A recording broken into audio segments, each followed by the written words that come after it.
जाती हाँ, थी। हाँ, तो Rukmini don't want to marriage with Shishupal. हाँ। और वही टाइम पर वो सब वो जरासंध की लड़ाई के सब अभी भी मैं एंजॉय कर ही रहा हूँ। अकबर का था सेनापति, मान लो वर्चस्व की लड़ाई। हाईवे पे जा रहे हैं, वो बहुत छोटे छोटे कितने दिन का टूर पर जरूर बताइएगा, कमेंट जरूर कीजिएगा।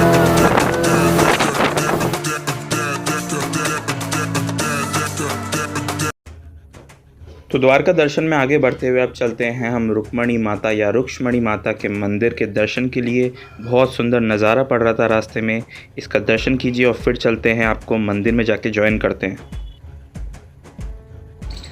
तो अभी हम आए हैं रुक्ष्मणी मंदिर, श्री कृष्ण जी की धर्म पत्नी का मंदिर है ये, और आप इसे रुक्मिणी मंदिर भी कह सकते हैं।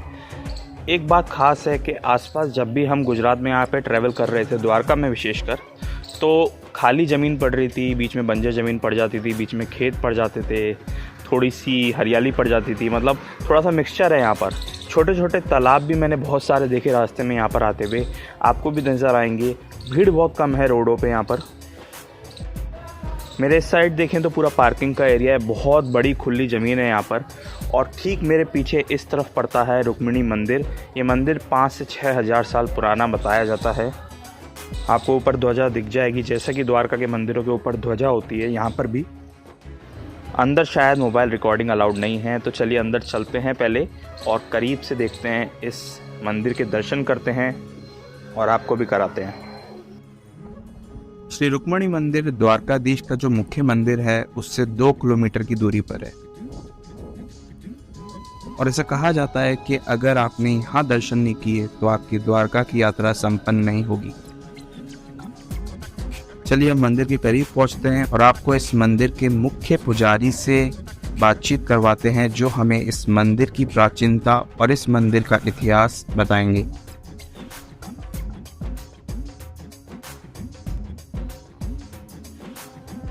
दर्शन कर लिया है। रुक्मणी है वो राजा भीष्म की लड़की है।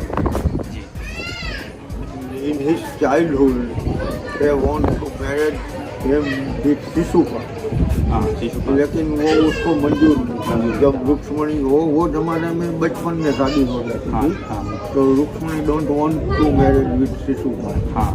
और वही टाइम पर वो सब वो जरासंध की लड़ाई के सब कंस का मृत्यु के बाद, तो रुक्मणी ने कृष्ण के बारे में सब कुछ जाना। She want to marry with Krishna. That's why she write one letter, Lord Krishna, and send it from one Brahman. His name is Sudev. Actually, he is the Paliwal Brahman. Today, this cart is staying at Rajasthan. Jaisalmer. Pali. He is Paliwal Brahman. He is told that I am going there. Take your letter and give to Lord Krishna. Paliwal Brahman come with that letter and hand over to Lord Krishna. Lord Krishna read this letter and go there for take Ruksmani. वो बरोबर वही काल था तो उसका शादी होने वाला। हाँ, तो कृष्ण उसको रथ में लेके यहाँ चले। यहाँ आके ऐसा बोलता है इतिहास कि यहाँ उसने कृष्ण रुक्मणी का शादी द्वारका में ही हुआ। यहाँ से आप पोरबंदर सोमनाथ जाके आए, वो सोमनाथ जाना है। हाँ, तो बीच में आएगा माधोपुर गांव, वहाँ कृष्ण का विवाह हुआ ऐसा सुनता है। अच्छा, ऐसा ये आर्कोलॉजी सब बताता है। हाँ। उसके बाद विवाह के बाद यहाँ पे 35 किलोमीटर दूर एक गांव है जिसका नाम है पिंडारा। पिंडतारा क्षेत्र, जो वो जमाने में सब अपने जो पूर्वजों मर जाते थे उसका पिंडदान करने के वो वहाँ पिंडारा में एक द्वारका के कृष्ण का कुल का गुरु दुर्वासा वहाँ ठहरे थे, वहाँ रुक के थे। उसका आश्रम वहाँ था। तो कृष्ण और रुक्मणी जैसे आज भी शादी के बाद रिसेप्शन रखता है, ऐसे दुर्वासा को इन्विटेशन मिल सकते हैं कि हमने शादी किया है, आप हमारे घर में खाना खाने के लिए आओ। वो खाना खाने के लिए आने का बात बोला तो दुर्वासा ने बोला कि आप तो रथ लेके आए, घोड़े में हम नहीं बैठते और जानवर को परेशान करना वो हमारा काम नहीं, आप दोनों घोड़े की जगह जोड़ जाओ। अच्छा, प्रश्न का तो प्रतिष्ठा का सवाल है कि वो जो गुरु को ना बोल देवे तो अच्छा नहीं लगेगा, तो उसने रुक्मणी को तैयार किया कि हम दोनों रथ खींच के ले जाए। आते आते बीच में रुक्मणी को पानी की प्यास लगी, पानी की प्यास लगी तो वो राजकन्या नहीं, उसको वैसा मजूरी का काम तो किया नहीं। उसने कृष्ण को बोला कि अगर हमको अभी पानी नहीं मिलेगा तो हम तो यहाँ मर जाएंगे, वैसे बैल की जगह पे हमको लगा दिया।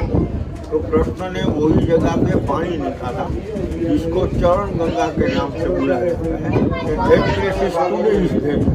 चरण गंगा, हाँ, टुपड़ी गांव है, बिंदारा और द्वारका के बीच में एक टुपड़ी गांव है।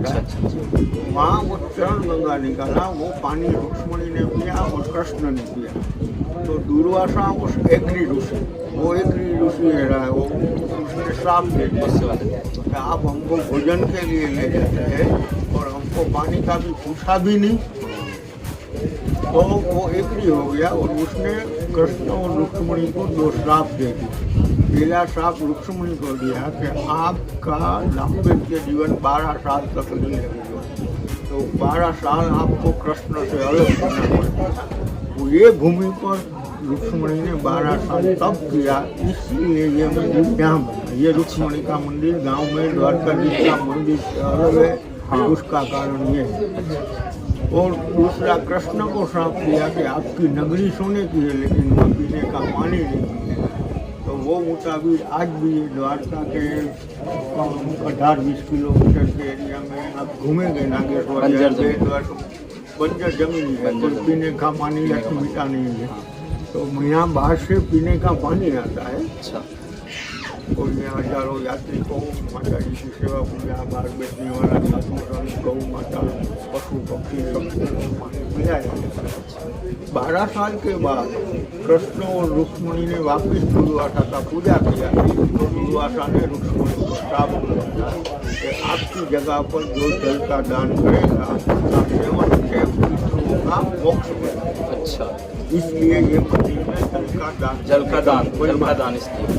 अच्छा, ये मंदिर मतलब मंदिर का निर्माण किसी ने करवाया था बाद में? श्री कृष्ण के लड़के प्रद्युमन के लड़के अनिरुद्ध और अनिरुद्ध के लड़के वज्रनाभ ने ये मंदिर दोनों। अच्छा, शक्ति माता और विश्वकर्मा का कंस्ट्रक्शन का वो विश्वकर्मा बुलाया जाता, उसकी है ये दोनों मंदिर। एक पंडित जी, और जैसे ऊपर ध्वजा रहती है उसका रंग का कोई विशेष कोई कारण है? उसका रंग रंग का कोई कारण नहीं है, पर ये हरा रंग नहीं है। अच्छा, बदलती रहती है रंग? यहाँ वो वहाँ की जैसी नहीं बदलती, यहाँ तो कभी कोई यात्री आते हैं तो बदलती। अच्छा, ऐसी कोई कहानी मिलती है हमें जिसमें जैसे कृष्ण दोबारा मथुरा गए हो या फिर कोई मथुरा से यहाँ मिलने आया हो उनसे? वो अक्रूर जी ने वो सब महाभारत के काल अभी वो राजा यहाँ ने वो सब वो तो 12-13 साल में छोड़ दिया था मथुरा। आप देख सकते हैं मंदिर का स्ट्रक्चर कितना पुराना है। अगर आप एक एक मूर्ति पे गौर कीजिए, बहुत ही पुराना स्ट्रक्चर। यहाँ पर देवी देवताओं की तस्वीरें मड़ी हुई हैं इस मंदिर के पास। अंदर से भी बहुत प्राचीन है और अंदर जाकर कैमरा अलाउड नहीं है, तो मैंने अंदर जाकर देखा कि किस तरीके से रुक्मणी हरण हुआ था, किस तरीके से दुर्वासा ऋषि जी ने सेवा की थी श्री कृष्ण ने। तो वो अंदर सारी तस्वीरें हैं और रुक्मणी मंदिर है ये पूरा। अगर आप सामने देखें तो कुछ जो मूर्तियां हैं वो खंडित भी हैं, हो सकता है कुछ आक्रमण या किसी वजह से ये हो, पर इसका स्ट्रक्चर बहुत ही ज़्यादा पुराना है। श्री कृष्ण के पुत्र थे प्रद्युमन, जिनके पुत्र थे अनिरुद्ध और जिनके पुत्र थे वज्रनभ। ऐसा कहते हैं कि द्वारकाधीश का मुख्य मंदिर और इस मंदिर का निर्माण वज्रनभ ने करवाया था, लेकिन कुछ इतिहासकारों और जब मैंने गूगल पर सर्च किया तो इस मंदिर का निर्माण 12वीं शताब्दी का भी आ रहा है। जैसा कि हमें पंडित जी ने बताया कि यहाँ पर जो है रुक्मणी जी ने अपने जीवन के 12 वर्ष काटे थे। यहाँ पर 12 वर्ष तक तप किया था क्योंकि उन्हें दुर्वासा ऋषि ने श्राप दिया था, जिस वजह से उनने अपने 12 वर्ष यहीं बिताए थे। चलिए मंदिर के चारों तरफ बनी आकृतियां आपको दिखाते हैं। देखिए कुछ तो देवी देवताओं की आकृति मुझे दिख रही थी, बहुत ही प्राचीन आकृति देखने में ही लग रही थी और बहुत करीब से इतना बारीकी से यहाँ पे जो है आर्ट है इस मंदिर की चारों तरफ, और चारों तरफ बहुत ही खुला एरिया है। इस मंदिर की जो बारीक आर्ट है उसको देख के सच में मन प्रसन्न हो गया। तो आखिर श्री कृष्ण ने विदर्भ की राजकुमारी रुक्मिणी का लेटर स्वीकार किया और उन्हें अपनी प्रथम पत्नी के रूप में स्थान दिया।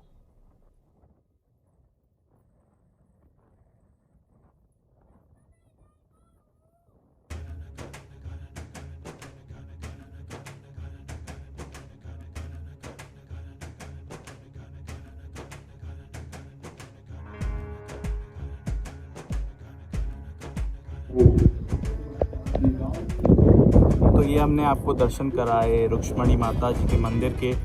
जैसा कि पंडित जी ने आपको बताया, ये जो मेरे साथ थे ये स्वयं मेन जो मुख्य मंदिर है उनके पुजारी थे, और इनने मुझे बताया कि यहाँ पर किस तरह से तपस्या की थी दुर्वासा ऋषि के श्राप देने के बाद रुक्मिणी माता जी ने, और यहीं उनने अपने 12 वर्ष बिताए थे। तो इस मंदिर विशेषकर रुक्मिणी जी के दर्शन के लिए आप ज़रूर आइएगा इस मंदिर में।